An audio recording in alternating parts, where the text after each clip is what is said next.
Herkese merhaba, kanalıma hoş geldiniz. Bu videomda sizlere tığ işi örgü altıgen motifli hırkamızın yapımını tarif edeceğim. Yapımı oldukça kolay ve keyifli. Tarifimize geçelim. Altıgen hırkamızı ilk olarak motifini anlatarak başlayacağız. Spagetti yarnın soft cake ipini kullanacağım. Tığ numaram da 3 milim olacak. Sihirli halka yaparak başlıyoruz. Aramızda yeni başlayanlar varsa sihirli halka nasıl yapılır? Daha önce detaylı videosunu paylaşmıştım. Videomuzun açıklama kısmına linkini ekleyeceğim. Oradan tıklayarak ulaşabilirsiniz. Eğer sihirli halka yapmak istemezseniz 5-6 zincir çekerek de bir halka oluşturarak da başlayabilirsiniz. Burada sihirli halkamızı yaptıktan sonra 1, 2, 3 zincir çekiyoruz. Tığımızın başına doluyoruz. Sihirli halka içerisine batarak ilmek çıkardık. 3 tane ilmeğimiz var. Tığımızın başına doladık. İkisinin içerisinden tekrar doladık. Kalan ikisinin içerisinden geçirerek ikili trabzanımızı oluşturduk. Tekrar tığımızın başına doladık. Sihirli halka içerisine batarak bir tane daha ikili trabzan örüyoruz. Buradaki 3 zinciri, baştaki çektiğimiz 3 zinciri bir trabzan kabul ediyoruz. Arada bir zincirimiz var. Tığımızın başına tekrar doluyoruz. Sihirli halka içerisine batarak 3 tane ikili trabzan örüyoruz. Yine aramızda yeni başlayanlar varsa ikili trabzan nasıl yapılır, sık iğne, zincir nasıl çekilir detaylı videosunu paylaşmıştım. Videomuzun açıklama kısmına linkini ekleyeceğim. Oradan tıklayarak ulaşabilirsiniz. 3 tane daha ikili trabzanımızı ördük. Arada bir zincirimiz var. Tığımızın başına doluyoruz. Tekrar sihirli halka içerisine batarak 3 tane ikili trabzan örüyoruz. 3 tane ikili trabzandan sonra tekrar bir zincir çekip bu şekilde 3 tane trabzan grubumuz toplamda 6 adet olacak şekilde örerek tamamlıyoruz. Bir zincir çekerek toplamda 6 adet 3 trabzandan oluşan gruplarımızı oluşturmuş olduk. Burada son 3 tane ikili trabzanımızı ördükten sonra 2, 4, 6 adet grubumuz var. Kısa kalan ipi çekebildiğimiz noktaya kadar çekiyoruz. Bitirirken de bir zincir çekiyoruz. Baştaki 1, 2, 3. zincirin buradaki şöyle açalım daha net görünsün. Baştaki 1, 2, 3. zincirin tam ortasına batıyoruz. Bir zincirden sonra ilmek çıkarıp kaydırıyoruz. Bu noktada 1, 2, 3 zincir çekerek yukarı çıkıyoruz. Bu 3 zinciri yine bir trabzan kabul edeceğiz ve geliyoruz buradaki ilk trabzanın tepe boşluğuna batıyoruz. Bu şekilde ilk trabzanın tepe boşluğuna batıp ikili trabzan örüyoruz. Tığımızın başına doladık. Bir sonraki trabzanın tepe boşluğuna batarak tekrar ikili trabzan örüyoruz. Köşe bir zincirlik boşluğa geldik. Tığımızın başına doluyoruz. Bir zincirlik boşluğa batarak 2 tane ikili trabzan örüyoruz. Bir zincirlik boşluğa bu köşede artırma yapacağız. Bu şekilde zincirle beraber 2, 5 tane trabzanımızı sırasıyla ördük. Şimdi 2 zincir, artık köşeler hep 2 zincir olacak. Sadece başlarken bir zincir çekmiştik. 2 zincirden sonra tekrar bir zincirlik boşluğa batarak 2 tane ikili trabzan örüyoruz. Tekrar aynı boşluğa ikinci ikili trabzanımızı ördük. Tığımızın başına doluyoruz. Gelen, bakın hemen zincirin yanındaki ilk trabzanın tepe boşluğuna mutlaka batacağız. Bu trabzanın tepe boşluğuna batıp ikili trabzan doladık. Burada 3 tane trabzanımız var. Bu 3 trabzanın tepe boşluğuna batarak her birine bir tane ikili trabzan örüyoruz. Tığımızın başına doladık. Bir zincirlik boşluğa geldik. 3 tane trabzanın tepe boşluğuna 3 tane trabzan ördükten sonra bir zincirlik boşluğa batıp 2 tane ikili trabzan örüyoruz. 2 zincir, 2 tane ikili trabzandan sonra bir zincirlik boşluğa tekrar dolayıp tekrar bir zincirlik boşluğa 2 tane ikili trabzan örüyoruz. Sonra gelen üçlü trabzan, hemen zincirden gelen sonra gelen üçlü trabzanın her birine bir tane trabzan örüyoruz. Sonra tekrar 3 tane trabzandan sonra bir zincirlik boşluğumuz var. Bu boşluğa 2 tane ikili trabzan, 2 zincir, tekrar bir zincirlik boşluğa 2 tane ikili trabzan örüyoruz. Bu şekilde sıra sonuna kadar devam edeceğiz. Bakın. Başlarken 5 tane trabzanla başladık.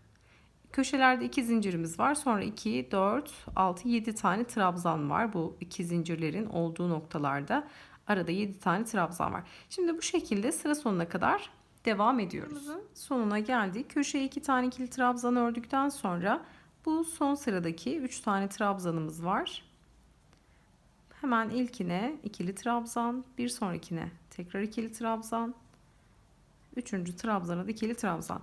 Bitişte bir tane zincirimiz vardı. Şimdi bu bitişteki bir zincirlik boşluğa batarak 2 tane ikili trabzan örüyoruz. Son bitişteki bir zincirlik boşluğa 2 tane ikili trabzanımızı ördük. 2 zincir çekiyoruz. Doladık. Tekrar bu bir zincirlik boşluğa batarak 2 tane ikili trabzanla sıramızı bitirmiş oluyoruz. 2 tane ikili trabzan ördükten sonra baştaki 1 2 3. zincirin ortasına batıp ilmek çıkarıp diğer ilmeğimizden kaydırdık. Şimdi ikinci sıramızı tamamladık. İkinci sırada baktığımız zaman 6 tane bu şekilde köşemiz olacak. Böyle dalgalı ve marullu olması istediğimiz bir şey. Böyle elinize aldığınızda çok kat kat gelebilir, size dalgalı marullu gelebilir. Bu gayet normal ve istediğimiz bir şey. Şimdi devam ediyoruz. 1, 2, 3, 4 zincir çekerek başladık. Tığımızın başına doluyoruz. 4 zincirden sonra bu 3 zinciri bir trabzan kabul etmiştik. Bakın alt sırada başlangıç noktamız burası. 3 zincirde bir trabzan kabul ettik.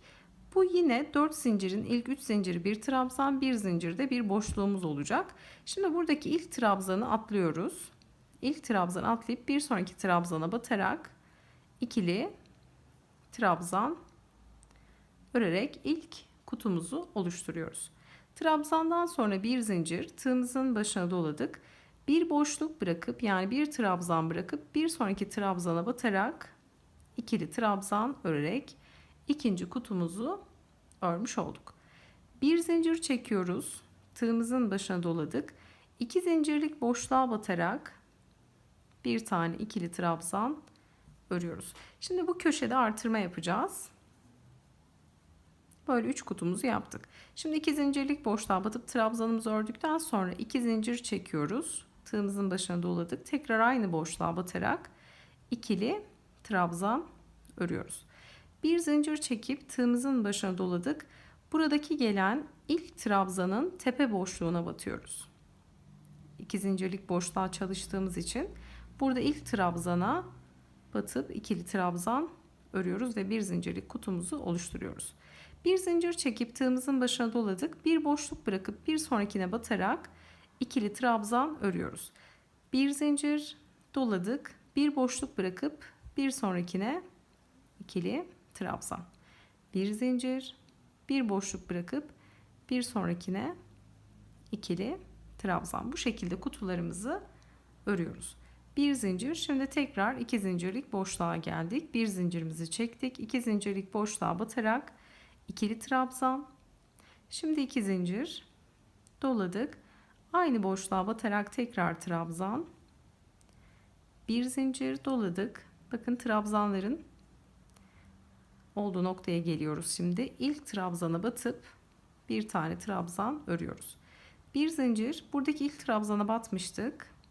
Şimdi bir boşluk bırakıp bir sonrakine batarak ilerliyoruz. Bir zincir, bir boşluk bırakıp bir sonraki trabzana trabzan, bir zincir, bir boşluk bırakıp bir sonraki trabzana ikili trabzan. Tekrar 2 zincirlik noktaya geldik.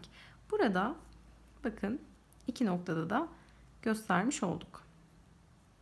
Modelimiz bir sıra trabzan, bir sıra kutu, bir sıra trabzan, bir sıra kutu şeklinde ilerleyecek. Fakat burada sadece başlangıçta ilk sıra trabzan başlıyor. Sonra trabzan, kutu şeklinde ilerleyecek. Şimdi kutu sıramızdayız. Burada birlikte ördüğümüz gibi sıra sonuna kadar ilerleyeceğiz. Sıra sonuna kadar öreceğiz. Sonrasında trabzan sırasına birlikte başlayacağız. Sıramızın sonuna geldik. Buradaki son 2 zincirlik boşluktayız. Bir zincirimizi çekip 2 zincirlik boşluğa bir tane trabzan, 2 zincir, aynı boşluğa ikili trabzan, bir zincir, gelen ilk trabzana batıp ikili trabzan. Bakın burada son bir trabzanımız kalıyor ve çektiğimiz 4 zincirimiz var burada. Bu trabzana batmayacağız. Bir zincir çekip sıramızı tamamlıyoruz ve 1 2 3. zincirimize batıp ilmek çıkarıyoruz ve diğer ilmeğimizden kaydırıyoruz. Sıramızı bu şekilde tamamlamış olduk. Bakın böyle marullu olması gayet normal ve istediğimiz bir şey. Şimdi burada artık trabzan sırasına geçeceğiz. Burada farklı olarak başlangıç noktamız kol altı olacak. Bu yüzden diğer yerlerden farklı olarak burada bir eksiltme yapacağız. Ve bunu her trabzan sırasında mutlaka tekrarlayacağız. Kutu sırası normal devam edecek. Fakat her trabzan sırasında mutlaka kol altı olduğu için ilk başlangıçta olmak üzere sadece burada bir eksiltme yapacağız. Başlayalım. Burası önemli. 3 zincir çekiyoruz. Tığımızın başına doladık 3 zincirden sonra bunu bir trabzan kabul ediyoruz. Gelen bir zincirlik boşluğa batıyoruz. İlmek çıkardık. 3 ilmeğimiz var. Doladık. Önce ilk ikisini alıyoruz. 2 ilmek tığımızda bekliyor. Tığımızın başına tekrar doladık. Şimdi gelen trabzan boşluğuna batıyoruz. Trabzana batıp ilmek çıkarıyoruz. Doladık. Yine ilk ikisini alıyoruz. 3 ilmeğimiz tığımızda. Doladık. Bir sonraki gelen bir zincirlik kutu boşluğuna batıp ilmek çıkardık. Doladık. Yine ilk 2 ilmeği alarak 4 adet ilmeğimiz bu şekilde tığımızda bekleyecek. Ve şimdi tığımızın başına direkt dolayarak bu 4 ilmeği tek seferde topladık. Burada bir eksiltme yaptık. Şimdi tığımızın başına doladık. Burada bir zincirlik kutu boşluğuna batmıştık son olarak. Şimdi buradaki trabzanın tepe boşluğuna batarak ikili trabzan doladık. Bir zincirlik kutu boşluğuna ikili trabzan doladık. Trabzan üzerine trabzan. Şimdi 2 zincirlik köşe artırma noktasına geldik. 2 zincirlik boşluğa 2 tane ikili trabzan, 2 zincir, tekrar aynı boşluğa 2 tane ikili trabzan. Tığımızın başına doladık. Şimdi burada gelen ilk trabzana, burayı mutlaka atlamayalım. Gelen ilk trabzana burada 2 tane ikili trabzan yaptık. 2 zincirimizin içerisine köşe artırmamız var. Buradaki gelen trabzana da batıp ikili trabzan örüyoruz. Doladık. Şimdi bir zincirlik boşluğa batıp ikili trabzan. Gelen trabzana trabzan. Bir zincirlik boşluğa ikili trabzan. Trabzan üzerine trabzan şeklinde ilerliyoruz. Trabzana trabzan. Bir zincirlik boşluğa trabzan. Bu şekilde ta ki 2 zincirlik boşluğa kadar ilerliyoruz. Trabzanımızı ördük ve geldik 2 zincirlik artırma köşesine. Buraya 2 tane ikili trabzan, 2 zincir, tekrar aynı boşluğa 2 tane ikili trabzan. Bu köşeyi bu şekilde yaptık. Şimdi gelen ilk trabzanımıza trabzan, bir zincirlik boşluğa, kutu boşluğuna trabzan. Trabzanın tepe boşluğuna trabzan, bir zincirlik kutu boşluğuna trabzan şeklinde ilerliyoruz. Şimdi diğer köşelere de aynı işlemi uygulayarak burada sıra sonuna kadar ilerleyelim. 2 zincirlik köşemize geldik. 2 trabzan, 2 zincir, tekrar 2 tane ikili trabzan. Gelen ilk trabzana trabzan, bir zincirlik kutu boşluğuna ikili trabzan. Burada trabzana trabzan. Hatırlayalım, alt sırada bir zincirle bitirmiştik. Doladık. Bu bir zincirlik boşluğa batarak bitişimizi yapıyoruz. Trabzanımızı ördük ve burada şimdi farklı bir noktaya batacağız. 3. zincire batarak başlıyorduk bu noktaya kadar. Fakat burada trabzanlarda eksiltme yaptığımız için şimdi 3 zincire batıp başlamayacağız. Bakın 3 zincirden sonra gelen 4 ilmeği topladığımız tepe boşluğa batacağız. İlmek çıkarıp diğer ilmeğimizden kaydıracağız. Şimdi bu noktada 1, 2, 3, 4 zincir çekeceğiz. Bunu neden yapıyoruz? Buradaki zincir hırkaya baktığımız zaman kol kısmından görünmesin. O yüzden buradaki eksiltme yaptığımız trabzanın tepesine batarak kaydırmayı yaptık. Böyle yaptığımızda buradaki zincir çok dikkat çekmeyecek. Burada da bir püf nokta paylaşmış olduk. Şimdi 4 zincir çekip tığımızın başına doladık. Normalde bir boşluk bırakıp bir sonrakine batmamız gerekiyor. Bu sadece başlangıca has bir şey olacak. Çünkü 3 zinciri bir trabzan kabul ettik. Fakat başlarken 3. zincirin içine batmadık. Trabzana battığımız için bu ilk trabzana battığımız için şimdi 4 zincir çekip gelen bir sonraki trabzana ikili trabzan örerek başlangıç kutumuzu bu şekilde oluşturuyoruz. Bundan sonra başlangıçlarımız hep böyle olacak. Trabzan sırasında yine aynı şekilde eksiltme yapıp kutu sırasında yine aynı şekilde başlangıç yapacağız. Şimdi bir zincir çekeceğiz. Bir boşluk bırakıp bir sonraki trabzana batıp ikili trabzan örerek kutumuzu oluşturacağız. Bir zincir doladık.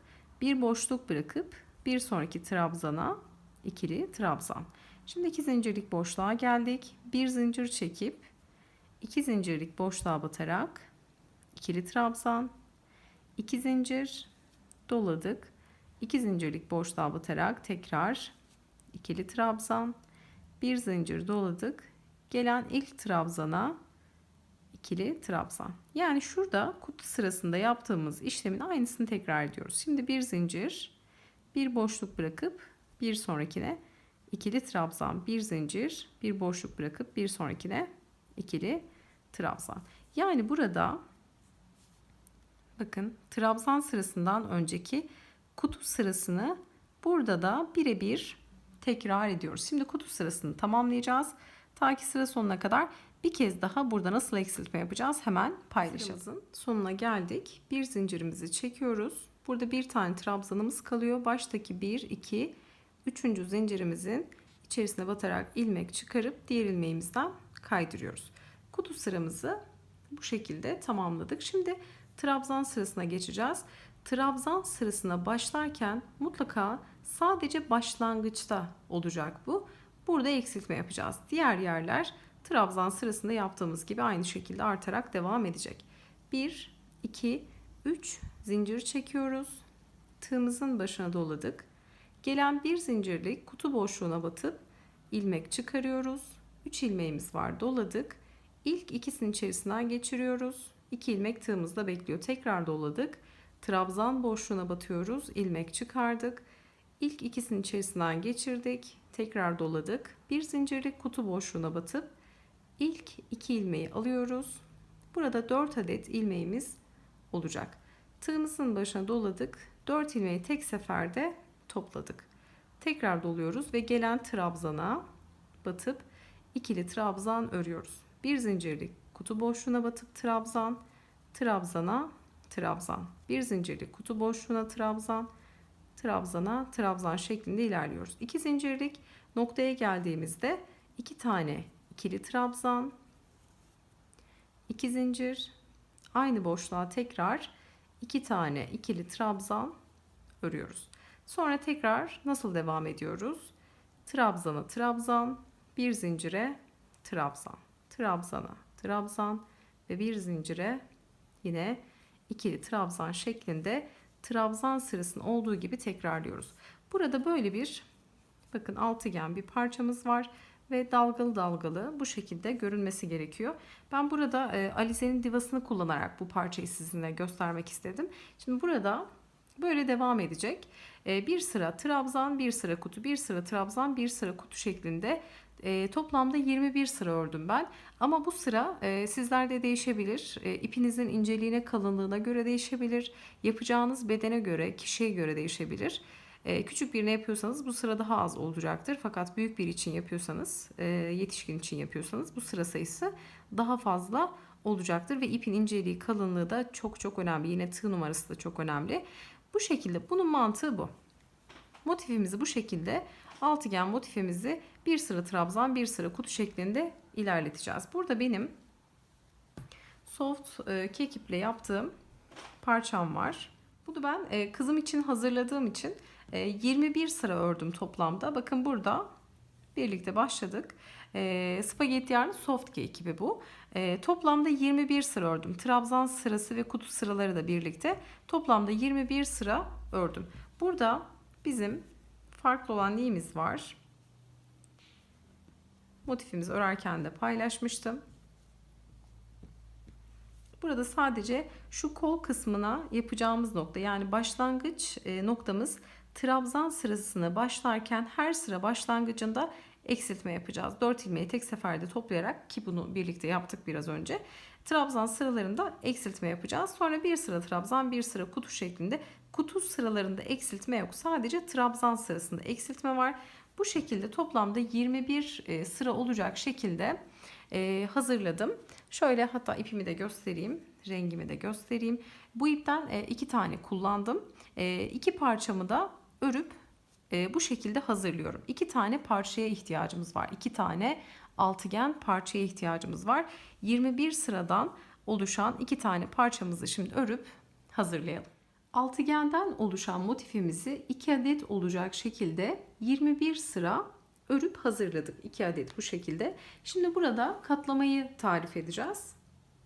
Burada bizim kol altı dediğimiz noktamız var. Trabzan sıralarında, sadece trabzan sırasında eksiltme yapmıştık. Ve bizim burası başlangıç ve bitiş noktamız. Burası kol altı olacak kısım. Şimdi bu noktadan, ipimizin olduğu noktadan, ben ipimi de kesmedim henüz. 2 ayrı yumaktan devam ediyorum bu 2 parçayı da. Şimdi burada düz kısmı dışa gelecek şekilde bu ucu şöyle 2 zincirlik noktalardan tutuyorum ve 2'ye katlıyorum. 2 zincirlik noktalar birbirine bakıyor. Ve burada şu şekilde katladığımda sağ kolumuz oluşmuş oluyor. Bakın bu sağ kısmı ceketimizin.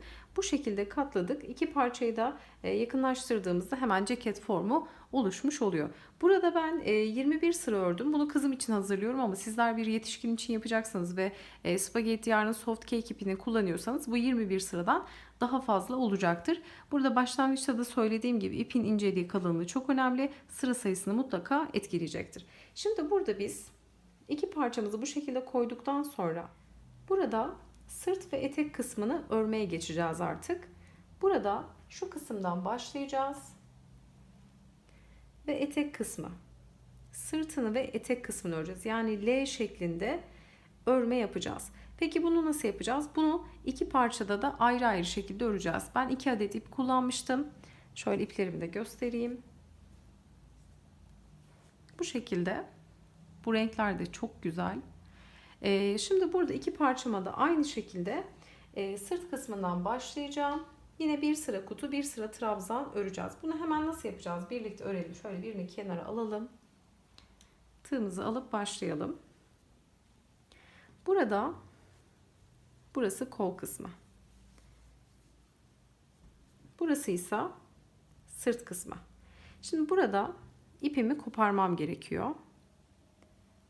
Burada bir zincir çekelim. 2 çekmişiz. Zincirden sonra ipimizi yeteri kadar kesiyoruz. Ve tığımızdan çıkardık.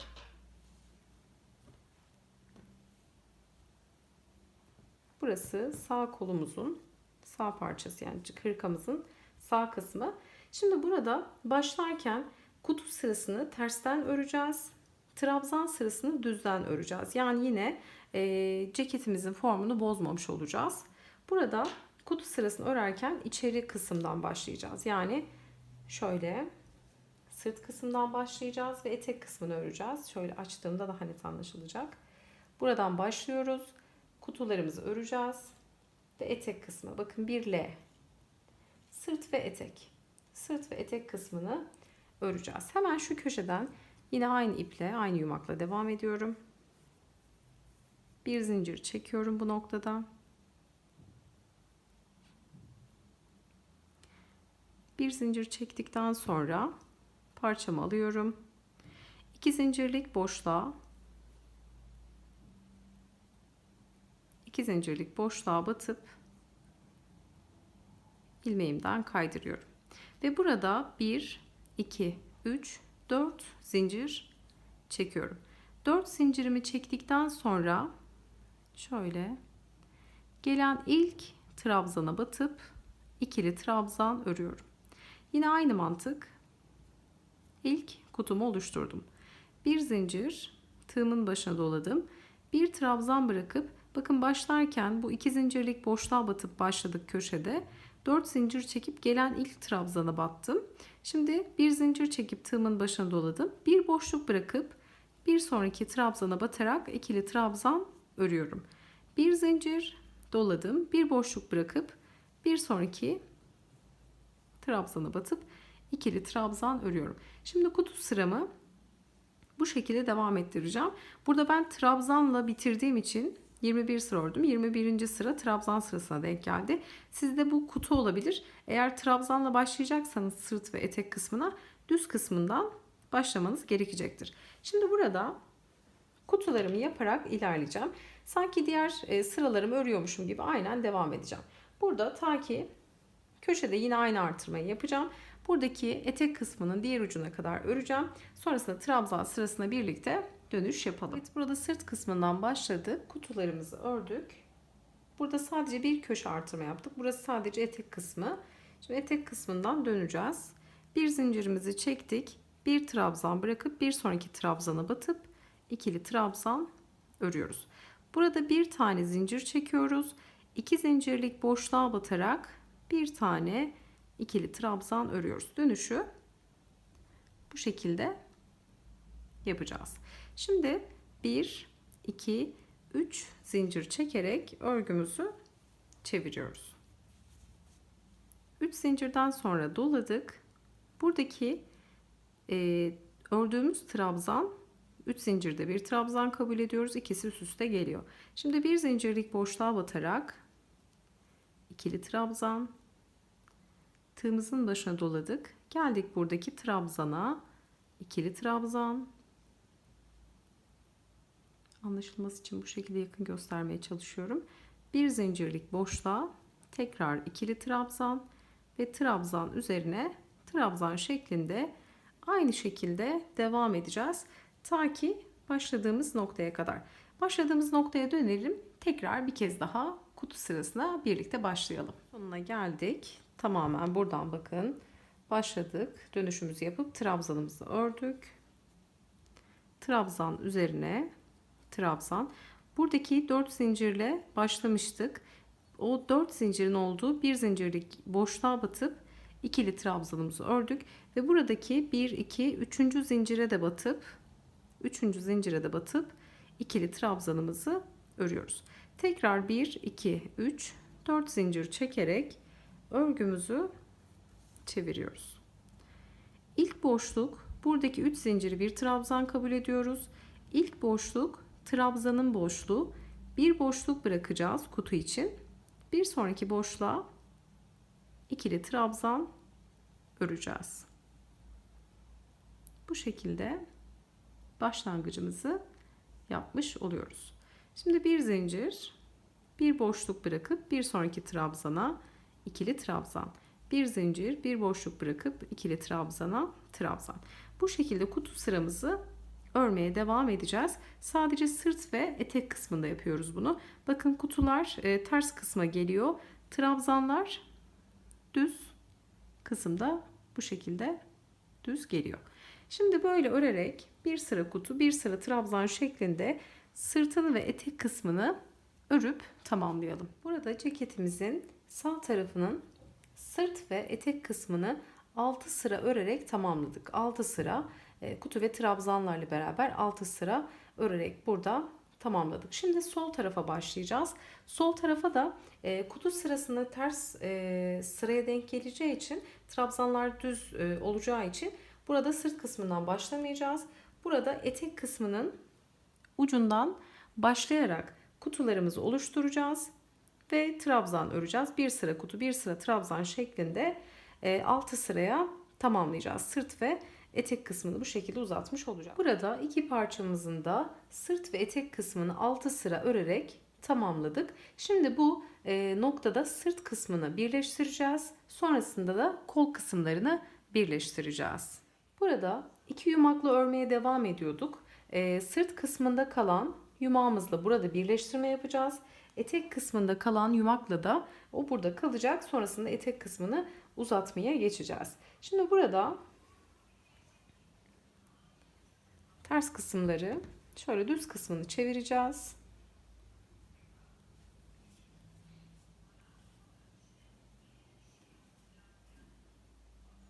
İlmeğimiz burada, ipimizi koparmadık.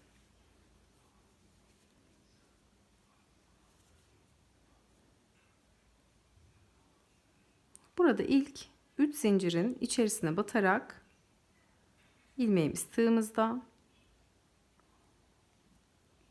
Buradan ilmek çıkarıyoruz ve diğer ilmeğimizden kaydırıyoruz. Sonrasında buradaki tek kanatlara batacağız. Trabzanın öndeki parçadaki arka tek kanadına batıyoruz. Buradaki karşıdan gelen, bakın karşıda duran yine parçanın tek kanadına batıyoruz. İki yakın kanatlara batacağız ve alttan ipimizi alacağız. Bu noktadan çıkarıp tekrar ilk noktadan çıkarıp çıkardığımız ilmeği diğer ilmeğimizden kaydıracağız. Sonra tekrar bize doğru bakan parçanın arka tek kanadına batacağız. Karşı parçadaki arka tek kanada batıp buradan ilmek çıkarıyoruz. Sonra bu karşı noktadan ilmeği çıkarıp diğer ilmeğimizden kaydırıyoruz. Bu ilmekler olabildiğince gevşek olmalı. Çünkü giyildiği zaman arka kısım toplama yapmasın. Bu sebeple bu kaydırmalar gevşek olarak yapılmalı. Şimdi bu şekilde, bunu genelde motiflerde vesairede kullanırız. Bu şekilde kaydırma yaparak iki parçayı sırt kısmında birleştireceğiz. Ta ki bu sırt kısmındaki iki zincirlik boşluğa kadar. Şimdi burada kaydırma yaparak iki zincirlik olan boşluğa kadar kaydırmayı yapalım. Sırt kısmını birleştirmiş olacağız. Sonrasında artık kol kısımlarını birleştirmeye geçeceğiz. Burada sırt kısmını birleştiriyoruz. Artık son zincir noktasına geldik. İki tane zincirimizin olduğu ilk zincire batıyoruz. Bu parçada da yine karşılıklı ikinci zincire batıp buradan ilmek çıkaracağız. Ve diğer ilmeğimizden kaydıracağız. Burada şöyle bir iki zincir çekip biraz gevşek çekiyorum ki toplama yapmasın. Burada ipimizi kesip çıkarıyoruz.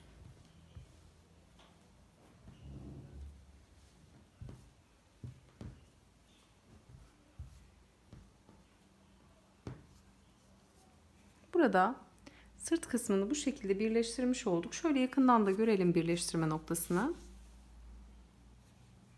Bu orta kısım sırtımızın birleştiği nokta. Şimdi kol kısmını birleştirmeye geçeceğiz. Yine kestiğimiz iple devam edeceğiz. Burada yine kol noktalarını buluyoruz. Şöyle kapatıyoruz. Sol tarafı kapattık. Yine sağ tarafı da aynı şekilde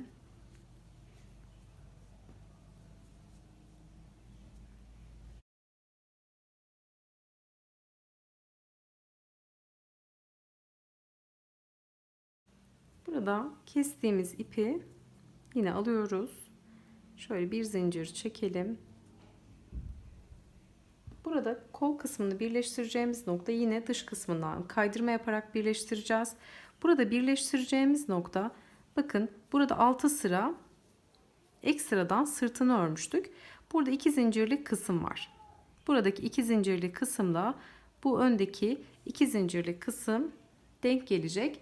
Buradan başlayarak ta ki kolun uç kısmına kadar birleştireceğiz. Sonra diğer tarafta da yine aynı işlemi gerçekleştireceğiz. Burada bakın 2 zincirlik kısım var. 6 6 12 sıra ekstradan ördüğümüz kısım açık kalacak. Burası ense kısmı olacak.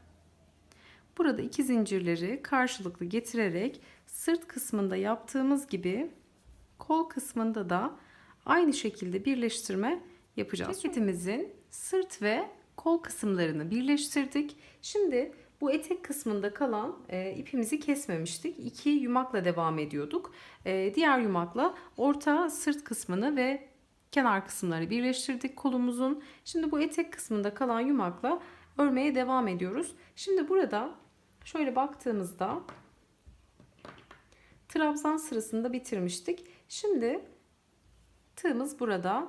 Tekrar 1, 2, 3, 4 zincir çekerek etek kısmını yeteri kadar uzatarak öreceğiz. Yine aynı model devam edecek. Şimdi trabzan sırasını ördük. Bir sıra kutu, bir sıra trabzan sırasını aynen devam ediyoruz.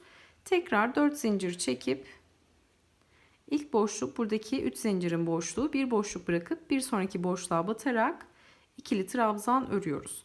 Bir zincir, bir boşluk bırakıp bir sonrakine batarak ikili trabzan örüp şimdi trabzan sırasından sonra kutu sıramızı oluşturuyoruz. Burada farklı olarak buradan devam edeceğiz. Aynı şekilde öreceğiz. Şu birleştirme kısmına geldiğimizde buradaki kutuları birlikte yapalım. Burada kutuları örmeye devam edeceğiz. Ta ki buradaki uç kısma kadar, böyle etek kısmını yeteri kadar uzatmış olacağız. Ne kadar istiyorsanız uzunluğunu ona göre ayarlayabilirsiniz sizler. Şimdi burada şu orta kısmına kadar örelim. Buradaki kutu kısmını birlikte yapalım. Kutu sırasını örmeye devam ediyoruz. Burada sırt kısmının birleştiği noktaya geldik. Bir zincirimizi çekip bir trabzan bırakıp bir sonraki trabzana batıp ikili trabzan örüyoruz. Tekrar bir zincir çekiyoruz. Burada bir zincirden sonra burada ufak bir püf noktamız var. Bir zincirden sonra 2 zincirlik boşluğa batıp ilmek çıkarıyoruz. 3 ilmeğimiz var. Burada ilkini tek, ikisini birlikte örerek üçlü trabzan örüyoruz. Tekrar bir zincir. Bir zincirden sonra gelip buradaki kaydırma noktasının olduğu tam orta kısma batarak tekrar üçlü trabzan örüyoruz. İlkini tek, ikisini birlikte. Bir zincir, tığımızın başına doluyoruz. Buradaki 2 zincirlik boşluğa batarak tekrar üçlü trabzan örüyoruz. Sonrasında burada başladığımız gibi yine ilk trabzana bir zincir çekip buradaki ilk trabzana batarak ikili trabzan örmeye devam ediyoruz. Bir zincir, bir boşluk bırakıp bir sonraki noktaya trabzan, bir zincir, bir boşluk bırakıp bir sonraki noktaya ikili trabzan örüyoruz. Burada burayı yapmamızın sebebi bu birleşen noktada bu kısım giyildiği zaman çirkin ve pot durmasın, kasma olmasın diye buralara üçlü trabzan örmüş olduk. Sadece burası farklı. Onun dışında şimdi diğer uca kadar bu kısımda kutu örmeye devam edeceğiz. Kutu sırasından sonra tekrar trabzan sırasına döneceğiz. Bu şekilde bu etek kısmını, ceketimizin etek kısmını yeteri kadar uzatacağız. Uzattıktan sonra etek kısmını, sonrasında artık kol kısmını uzatmaya geçeceğiz. Burada etek kısmını 8 sıra örerek uzattık. Şimdi trabzan sırasındayız. Trabzan sırası hırkamızın düz kısmına denk geliyor.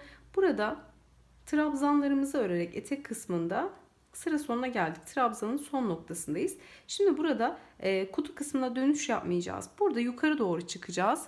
Yukarı doğru trabzan öreceğiz. Buradaki ense kısmını dönüp aşağı doğru şu sağ ön kanadı da yine trabzan öreceğiz ve etek kısmına buradaki uç noktaya kadar geleceğiz. Bu uç noktaya geldiğimizde lastik koymaya başlayacağız. Lastik sırasında yine bu şekilde çerçeve gibi örerek devam edeceğiz. Şimdi peki burada trabzan sırasına nasıl devam edeceğiz? Şimdi yukarı doğru çıkacağız.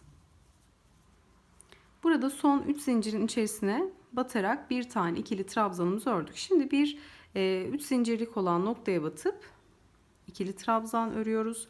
Bu noktaya tekrar ikinci bir trabzan örüyoruz. Sonrasında bu 3 zincirlik olan boşluğa, geniş boşluğa 2 tane ikili trabzan ördük. Şimdi buradaki gelen trabzanın tepe boşluğuna batarak ikili trabzan. Trabzanın şu şekilde iç kısmına batacağız. İkili trabzan ve trabzanın bittiği bu 3 zincirlik olan boşluğa bir tane trabzan. 3 zincirlik olan boşluğa 2 tane ikili trabzan. Sonra trabzanın tepe boşluğuna ikili trabzan. trabzanın olduğu boşluğa bir trabzan ve buradaki 3 zincirlik olan boşluğa batıp ikili trabzan. Şimdi bu şekilde devam ederek boşluğumuza 2 tane trabzan, trabzan tepesine bir trabzan, trabzanın geniş boşluğun içine batıp bir trabzan ve buradaki 3 zincirin olduğu trabzanın dibine de batıp ikili trabzan örerek devam ediyoruz. Burada bu şekilde öreceğiz. Sonra trabzanlar sırasına geldiğimizde yine her bir trabzana trabzan örerek devam edeceğiz. Burada kol birleşimin olduğu noktadayız. Burada da yine aynı trabzanları örmeye devam edeceğiz. Yine burada da başlangıçta yaptığımız gibi bakın kutu trabzan sırasında burada başta yaptığımız gibi ensede de aynı işlemi uygulayacağız. Sonrasında diğer kola geleceğiz. Diğer kolun kesiştiği noktadayız. Buraya da yine trabzan örerek devam ediyoruz. Ta ki etek ucunun diğer kısmına kadar. Buraya kadar trabzan örerek sıramızı tamamlıyoruz. Burada trabzanlarımızı örerek devam ediyoruz. Kol kısmının kesiştiği noktaya geldik. Buradaki son trabzana battıktan sonra 2 zincirlik boşluğa 2 tane ikili trabzanımızı örüyoruz. Sonrasında burada başlangıç yaptığımız kaydırma noktamızın tam iki parçanın kesiştiği nokta var. Bu noktaya da bir tane ikili trabzan. Sonra tekrar buradaki 2 zincirlik boşluğa gelip tekrar 2 tane ikili trabzanımızı örüyoruz. Sonrasında burada kısa kalan ipleri de gizleyerek örebiliriz bu noktada. Burada trabzanın burada kutu kısmı geliyor. Burada 2 tane ikili trabzan ördükten sonra bu kutu boşluğuna şöyle baktığımız zaman kutu sırası, bu kutunun içerisine 2 tane ikili trabzan, 3 zincirin olduğu noktaya trabzan, trabzanın olduğu noktaya geniş boşluğa batıp trabzan, sonra burada yine trabzanın tepesine trabzan, kutu boşluğuna geldiğimizde 2 tane ikili trabzan, burada trabzanın dibine ve tam ortasına ve bir de baş kısmına batarak bu şekilde dönüşü sağlamış oluyoruz. Diğer kısımda da yine aynı şeyi uygulayacağız bu kısımda da ve alt kısma kadar geleceğiz. Bu etek ucuna geldiğimizde bitiş noktamız, trabzan sırasını bitirdiğimiz nokta orası olacak. Sonra artık lastik örmeye geçeceğiz. Burada tamamen trabzan örerek buradaki diğer uca kadar geldik. Şimdi burada bir farklılık var. Nasıl batacağız? Burada bizim başlangıç ve bitiş noktamız olacağı için bu kısımda şuradaki hemen trabzanın olduğu noktaya da bir tane trabzan. Buradaki kutu boşluğuna geldiğimiz zaman 1, 2, burada dönüşü sağlayacağız. 3, 4 tane ikili trabzanımızı örüyoruz. Burada başta, ortada ve sonda batacağımız trabzan noktasını bu kutulara batıyoruz ve şu şekilde bitişi sağlayacağız. Burada bir dönüş noktası olmuş olacak. Şimdi burada trabzanın 3 zincirin olduğu noktadan 3 zincire batmayacağız. 3. zincire batmayacağız. İlk trabzanın tepe boşluğuna batıp ilmek çıkarıp diğer ilmeğimizden kaydırıp bu noktayı bu şekilde dönmüş olacağız ve bu noktada bitişi yapmış olduk. Şimdi 1, 2, 3 zincir çekiyoruz. Artık lastik oluşturacağız. 3 zincirden sonra gelen ilk trabzana önden batıyoruz. Tığımızın başına doladık.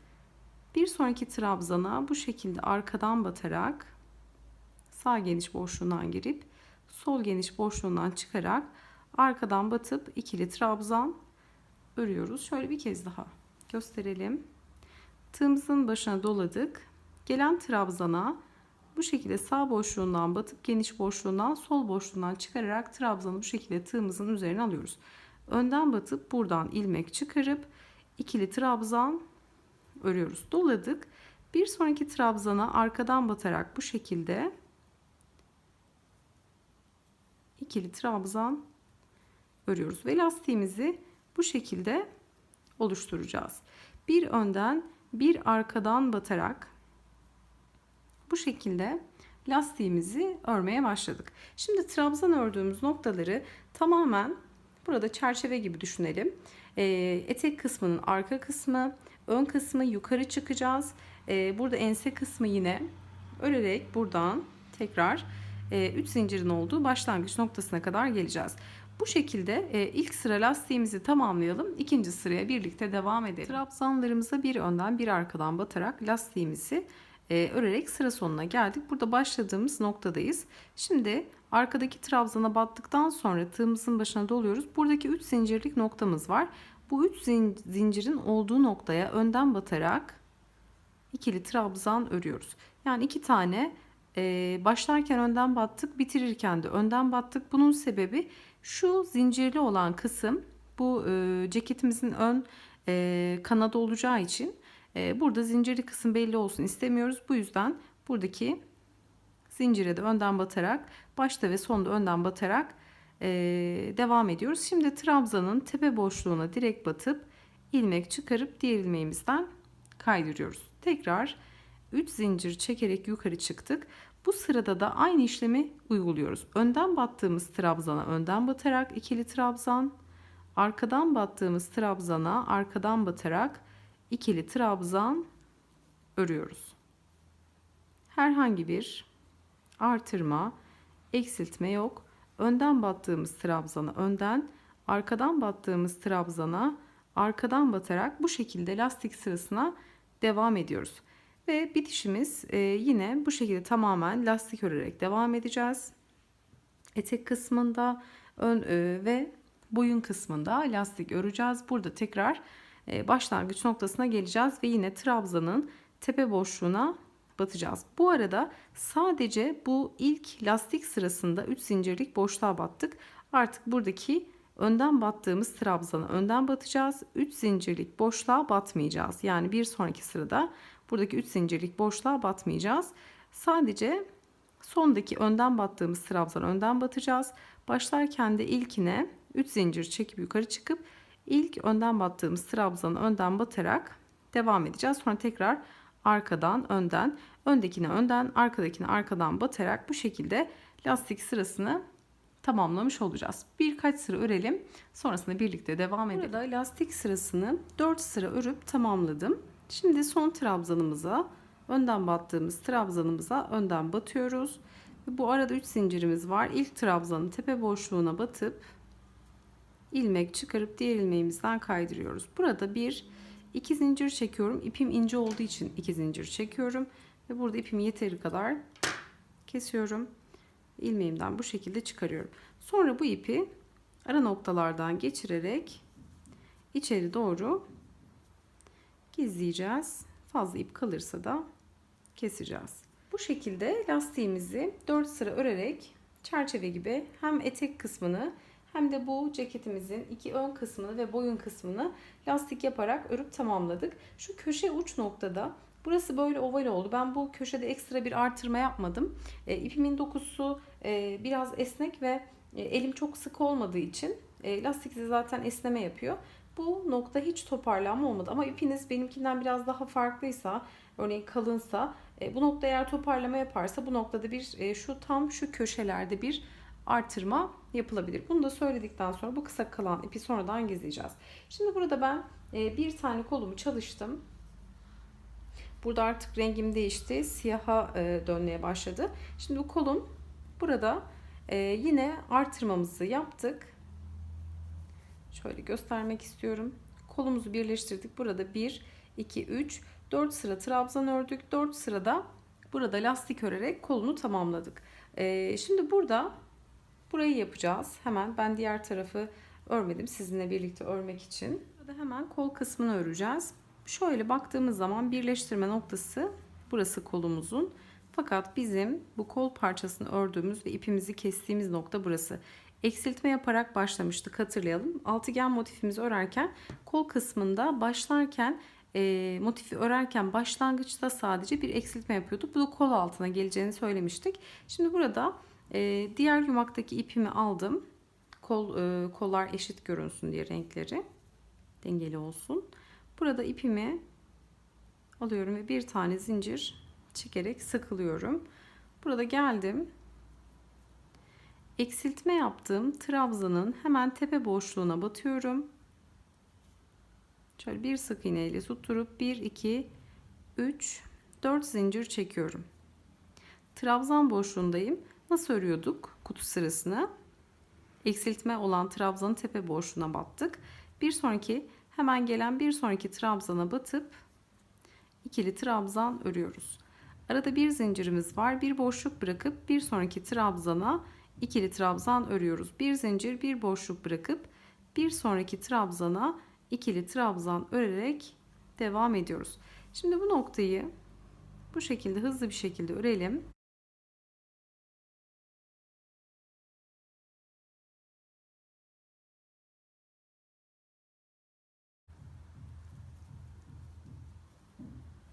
Burada birleştirme noktasına geldik. Bir boşluk bırakıp bir sonraki trabzana ikili trabzan örüyoruz. Bir zincir çekiyoruz tekrar. Buradaki iki zincirlik boşluğa batarak bir tane ikili trabzan, bir zincir çekiyoruz. Burada kaydırma yaptığımız noktanın tam orta kısmına batıp ikili trabzan, bir zincir, iki zincirlik boşluğa batarak ikili trabzan yapıyoruz. Bu noktada da böyle geçişimizi yaptık.